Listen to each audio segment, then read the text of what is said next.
ഈ വരുന്ന ലോക്സഭാ തെരഞ്ഞെടുപ്പിൽ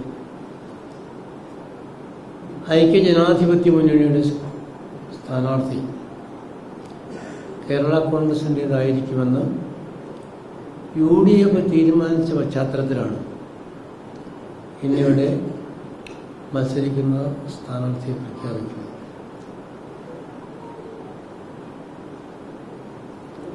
ഇന്ന്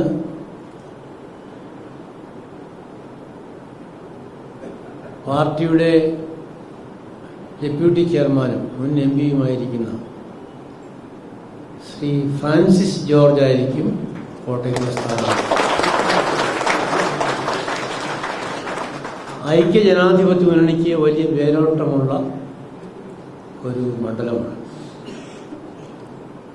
പുതുപ്പള്ളി, കോട്ടയം, കടുത്തുരുത്തി, പാല, പിറവം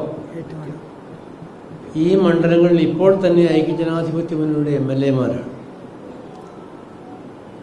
ഇന്ന് അധികാരത്തിലിരിക്കുന്ന ഗവൺമെന്റിന്റെ ചെയ്തികൾ വിലയിരുത്തുമ്പോൾ വാഗ്ദാന ലംഘനങ്ങളുടെ ഒരു നീണ്ട പട്ടികയാണ്. വിലക്കയറ്റം കൊണ്ടും കാർഷിക മേഖലയിലെ വിലയിടിവ് കൊണ്ടും ജനങ്ങൾ ബുദ്ധിമുട്ടുന്ന ഒരു കാലാവസ്ഥയാണ്. അതുകൊണ്ട് ഈ തെരഞ്ഞെടുപ്പിൽ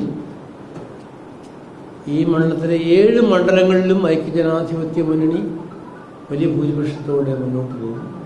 ശ്രീ ഫ്രാൻസിസ് ജോർജിനെ വൻപിച്ച ഭൂരിപക്ഷത്തോടെ വിജയിപ്പിക്കും എന്നാണ് ഞങ്ങൾ പ്രതീക്ഷിക്കുന്നത്. ഈ അവസരത്തിൽ ശ്രീ ഫ്രാൻസിസ് ജോർജിന് എല്ലാ വിജയങ്ങളും നേരുന്നു.